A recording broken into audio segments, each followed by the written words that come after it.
Welcome to the latest edition of the Core podcast series, and we're here to give you a council recap based on the town meeting that occurred on Wednesday, January 13th in this new year, 2021. I'm Adrian Terry, and I'm joined once again by Jerry Powers. How you doing, Jerry? Good, Adrian. How are you? I'm doing pretty good. I'm certainly interested to give the citizens of this community an update of what we saw last night, which was quite remarkable. Yeah, there's so much that's going on that's unprecedented, and it's just unbelievable what happened at that meeting. We'll have a clip here in a minute to show people in case they missed it. And what was so stunning is that even after what seemed to be a sea change in the town of Edgewood and a move toward a more open and transparent government by the removal of an elected official who was standing in the way of that, we're getting more of the same. And that's certainly disheartening. And I think that as we discuss the events of the meeting, one of the themes that we want to present in today's video and something that is worthy of consideration is whether or not you're willing to run for public office if you live in the town limits of Edgewood. We have an election that is coming up in November of 2021 to elect our first slate of commissioners now that we're under a new form of local government. And now is a time, and certainly the meeting that we witnessed illustrates the need for people to stand up and say, we can't have any more of this. We need a change. Yeah. And this particular meeting was January 13th. It was ostensibly about a couple of things: hiring a new police officer and also selling the old town hall building, which seemed like fairly benign subject matter, and it got totally out of control. There were some very inappropriate things that happened. Mayor Pro Tem now, John Abrams, since Mayor Bassett got removed by our lawsuit, then John Abrams has stepped in as Mayor Pro Tem, so he's running these meetings. We thought things would get better, but apparently Mr. Abrams has not paid attention. He's been there 13 years, and you can tell by the clip we're going to show that he doesn't understand the first thing about the laws that govern how to run a meeting and what's appropriate and what's not. Well, and we thought we were going to be moving forward in this time of transition with 4 town councilors who remain from the past administration, all of equal power and authority. But instead, what we're seeing is something devolve into what looks like a monarchy. Yeah. So maybe we ought to play the clip and then we can show what happened. And a closed session. Prior to this closed session, I would like to ask Councilor Abraham if she has had any outside contact with any of the individuals or real estate agents or others regarding what we will be talking about in this closed session. I have had ex parte communication on this particular item, as I had one of the offers that we had not heard Counselor, about before you continue, Counselor, before you continue, I would ask that you recuse yourself from this proceeding. Nay. I would make a motion to have Councilor Abraham recused from this proceeding. Do I hear a second? Hearing that she had ex parte communication, yes, I will second. So Mayor Pro Tem, just to clarify, I thought I heard Councilor Abraham saying that someone provided her information. And my question is, this isn't a judicial type hearing, this is a closed session. Is there some statute that prevents her from going into closed session when somebody on their own accord contacts her? Is there something in the Open Meetings Act that prevents her from attending a closed session when someone contacts her? It is my opinion that the discussion that she had could have in some way sullied our discussion this evening, and perhaps will sully the action that we may take after our discussion. It is my opinion that she should recuse from this proceeding so that any decision is made is not sullied.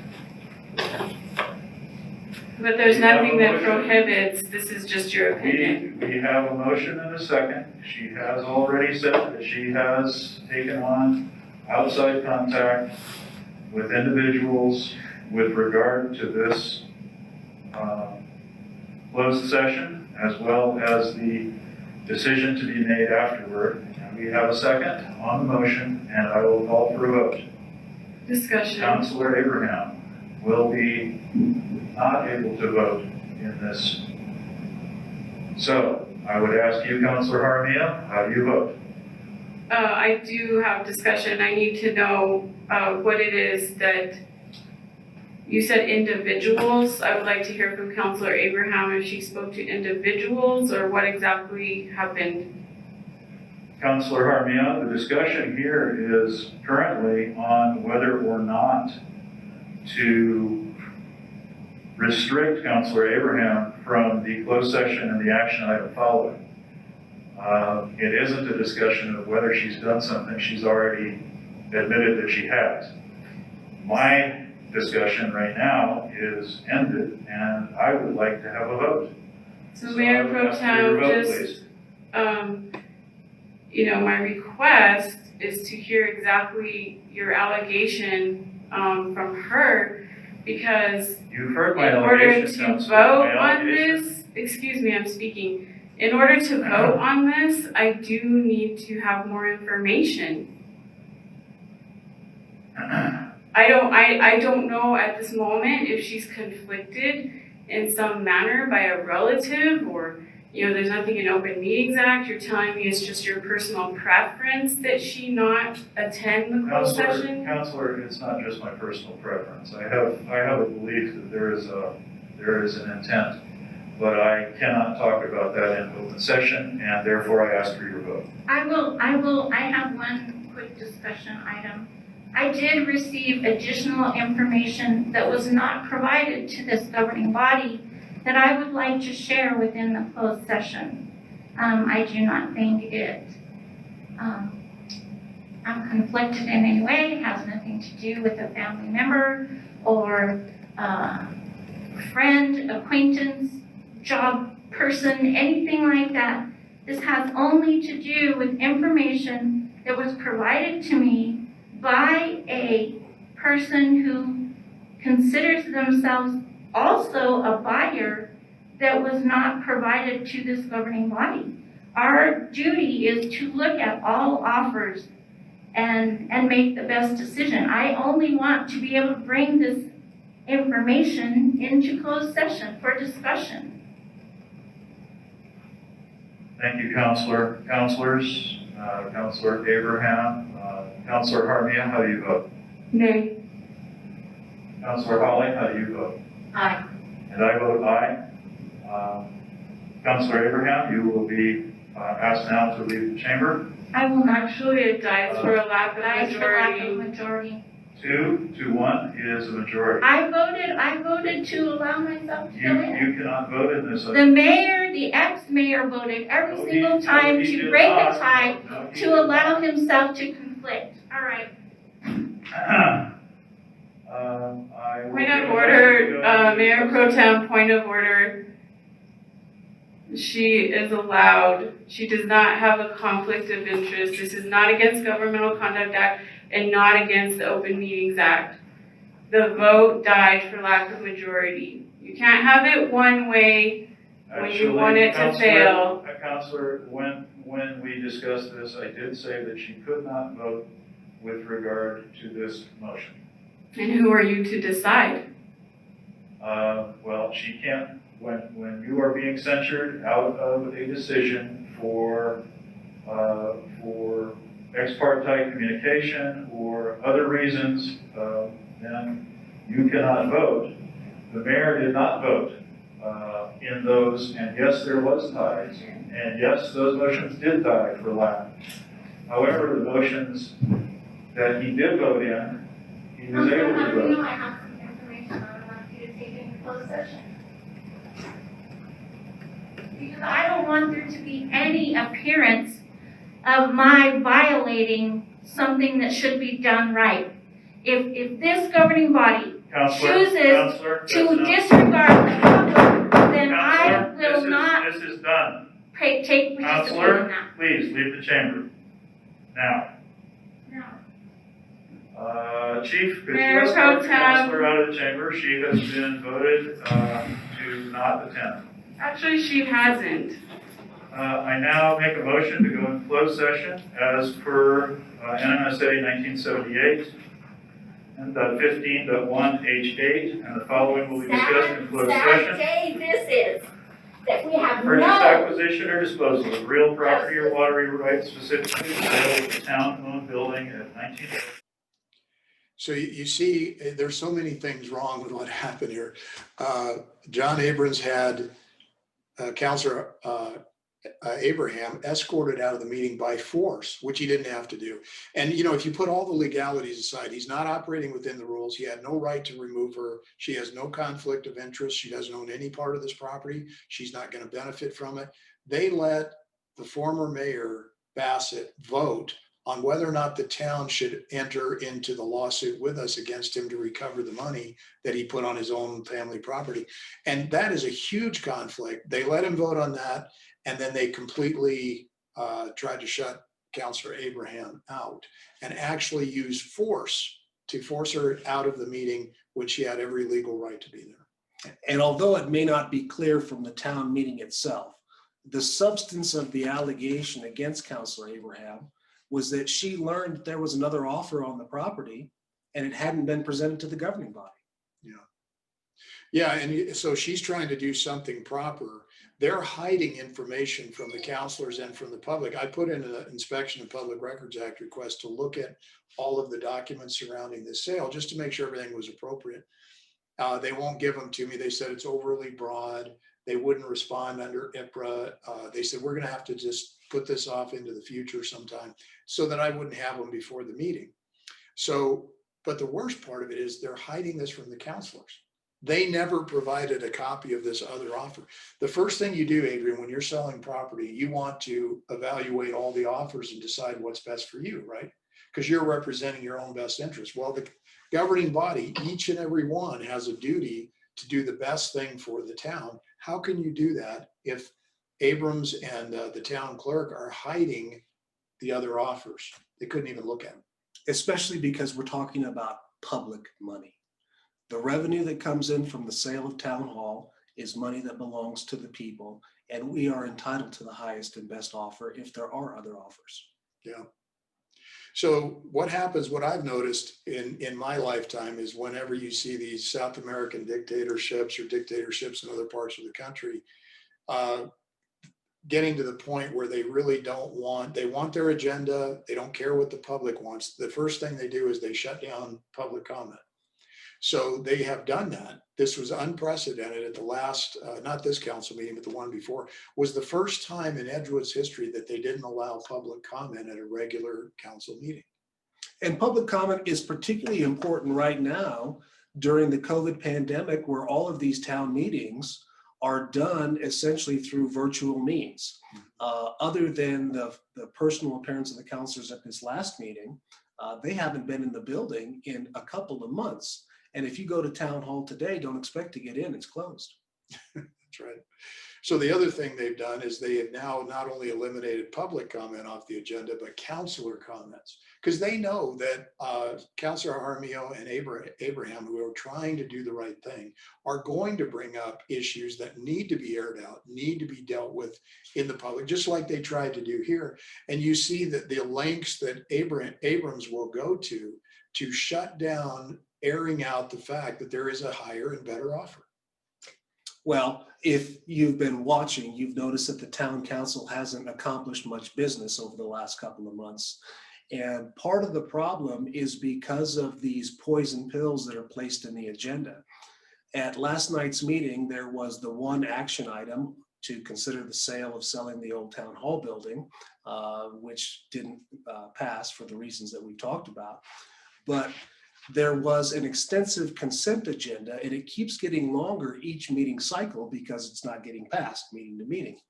And part of the reason it's not getting passed is because someone, and we presume this is either the town clerk or the mayor pro tem, because it's not Councilor Abraham and it's not Councilor Jaramillo, they continue to push things forward, like approval of the minutes of the November 2nd, 2020 meeting, where the mayor had been removed and then purported to vote on matters for which he had a conflict of interest. We contend that was an illegal meeting. You can't approve those minutes. They can't be on the consent agenda. And then again, as you spoke, Jerry, the refusal to put public comment or councilor comment on the agenda, even after a request from Councilor Jaramillo, which is completely reasonable, and under the guise that to add those items would be contrary to law because it wasn't put on the agenda in advance under the Open Meetings Act. But the Open Meetings Act requires advance notice for governmental action. Public comment is not governmental action, and neither is comment from the councilors. It is in fact the very means and method by which information is disseminated from councilor to councilor where the public can observe. If you don't have that type of discussion, then the only way for public business to be communicated among the members of the governing body is privately, and that can create a rolling quorum or other problems. So we would suggest and certainly advocate that public comment be added back, particularly in light of the fact that citizens cannot attend public meetings in person at this time. I mean, that's the essence of the American democracy is how can your elected representatives represent you if you're not allowed to speak and let them know what you think? Well, and as Councilor Abraham noted, the top of the agenda says that the public is invited to call in and participate, but there's no participation offered. So what we have there is what looks like lip service. And there were a couple of very ludicrous things that happened, right? I mean, it's serious, but it's so ridiculous you can't help but laugh when Abrams says, you know, he put the November 2nd sham meeting on the agenda to approve that, and they want that approved, even though it's not what really happened at that meeting. They've got it totally framed the wrong way. But he put that in there in the consent agenda. So normally they let you pull items out of the consent agenda if you don't completely agree or when you have some discussion. So he wouldn't allow that. They wouldn't allow that. Abrams and Hawley voted against removing those items. So the only option left is to either swallow the poison pill and vote yes on everything in that consent agenda or vote no on everything. So councilors Abraham and Hawley, or Abraham and Jaramillo did the right thing by voting no. So he gives them a lecture, Abrams does, he says, well, you know, I want to point out that we've had these same items on the agenda for 2 meetings. Well, he won't let them take them out to discuss, to hash out the problems. They have no alternative but to vote no, because you can't vote yes on fraudulent minutes, which is what they've got. They phonied up the minutes to say things that never happened. Well, it almost sounds like the United States Congress and pork spending that they put into bills and try to get people to swallow in whole. And it certainly looks like that's happening here in the town of Edgewood. So we commend those councilors who continue to refuse to approve things that should not be approved, and to request that items be removed from the consent agenda that require further discussion. Yeah, well, I appreciate that they're trying desperately to do the right thing. Abrams is going out of his way, outside the legal limits of what he's allowed to do, to suppress public comment, to suppress their input, and to hide offers that should be looked at. It makes you wonder, when people have nothing to hide, they don't hide anything. So what kind of skullduggery is going on? Do they want a certain person to get the town hall, even though it's at a lower offer? You know, they open themselves up to all this questioning, rightfully so, because when you're hiding things, people are going to be suspicious. And it's a pattern in practice, because there was also on the agenda the consideration of a new hire for the police department. And according to the meeting, Councilor Jaramillo was informed by a member of the public that this particular applicant had a social media background that wasn't very appealing, and they refused even to consider that information, Jerry. Yeah, so the idea of not considering things is the opposite of what a normal good decision-making process looks like. In a normal decision-making process, they would have thrown all these offers on the table in a closed session with the counselors and said, we're going to vote on this at the next meeting. We want you to have all this information. We can discuss it. What do you think? What looks better to you? What looks worse? So they can really use all of, 4 brains are better than 1, right? So they could have used all that, but instead they hide information. They won't allow discussion, even to the point of strong arming one of the counselors out of the meeting illegally. They didn't have the right to do it. This made up idea of ex parte communication doesn't apply to contracts. It only applies to zoning and subdivision approvals, things like that. So the pretense that he used, and he even said, Counselor Armio called him on it and said, what statutory authority do you have to do this? I don't know of any. Well, it's my opinion. Well, we don't run things in America based on one man's opinion. That's like a king or a monarch that does that. His opinion is law. Well, here we have to run things by law. And of course, he couldn't come up with a law that allowed him to do what he did because it's not legal to do it. He did have a belief, however. A strong one, apparently. And he believes in his own opinion and his own belief above the law. We don't. Well, Jared, you talked about information and how that's important for the counselors to be able to do their business for the town of Edgewood. And it's even something that's embodied in town ordinance, isn't that right? That's right. I looked at the ordinance, the operating ordinance that specifies how the meetings are to be run. And there's a provision in there that says that any information that's necessary or even helpful to make a good decision has to be provided to the members of the governing body at least 3 days before a meeting. Now, that didn't happen. I talked to the counselors because I tried to get the information through the IPRA. They wouldn't do it. So I asked them thinking, well, maybe one of them got it. They weren't even aware. Counselor Armio wasn't even aware of that other offer. Sherry Abraham got provided that offer by a constituent. So they know more than the counselors know, which is an appalling way to make a decision. No, it truly is. Another thing that is certainly worthy of attention is the status of the wastewater treatment plant. There hasn't been much update on that front, and the town has pretty much gone dark on information. One thing that we know is that the town has not yet renewed its wastewater discharge permit with the New Mexico Environment Department, and that is long overdue. Yeah. And there's also the issue of wastewater reports from the certified operator, a guy named Larry Hall, who's out of Utah. Now, we've previously talked about some of the issues with having an out-of-town wastewater operator, but among them is the fact that it's kind of hard to track these people, know what they're up to, whether there's been any change in circumstance, and you don't get adequate explanation of the information and data related to the plant at public meetings because this person is not physically present. Right. To be examined and to take questions. Yeah, good point. And they've had so many violations and run that plant so poorly.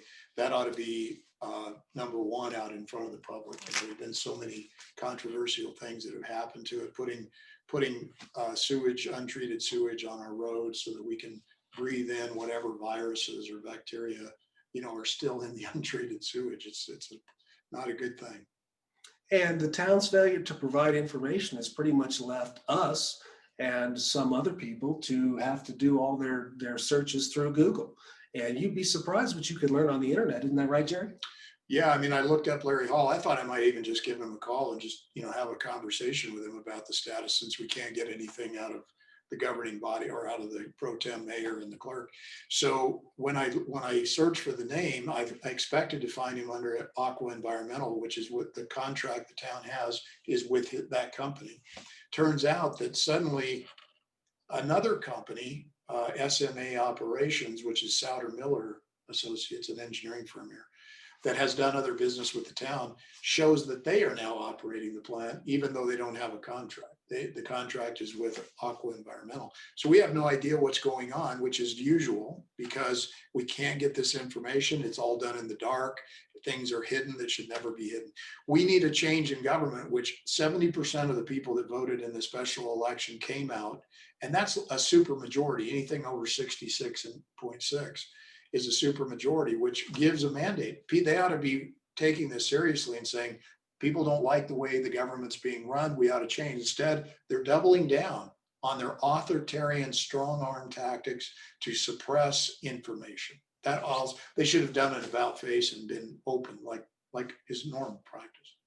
Yeah, we would certainly hope so, but it goes to show that a change in the form of government is also going to require a change in some of the government officials that we have here in Edgewood. And that's why it's important for you to consider whether or not you're willing to run for office this election cycle. Yeah, they can't get away with this forever because the election is coming up, and that's the great equalizer. You know, if you don't like what they're doing, we can vote them out of office. And the form of government will change so that one man, one person, I should say, such as ex-Mayor Bassett, can run a truck through the authority that's granted to a strong mayor. So now it'll be spread out amongst 5 commissioners, but you still have to have five good commissioners in order to do this job and change the bad behavior and the bad practice that Edgewood has gotten used to over the last few years of the Bassett administration. And another thing that is certainly true is that we have cause to believe, and you know, unless the world is, unless Edgewood is different than the rest of the world, that these elections are going to have candidates, and some of these candidates are not going to be good characters. Right. And we have seen a pattern here in Edgewood that with former Mayor Bassett, there were other elected officials who were lockstep with him. They were always in league with the mayor. These are the types of folks that we don't want to see in Edgewood government. Right. And if you're looking for a list of people who are associated with the mayor, who have approved his conduct, who've ratified his bad decision-making, and who walk in his image, they're probably the folks that he appointed during his term of office. Right. So you can, there's a link here. You can go and see that meeting for yourself. We also have a clip of the most substantive part of it that we played, but you can also go there and see it for yourself.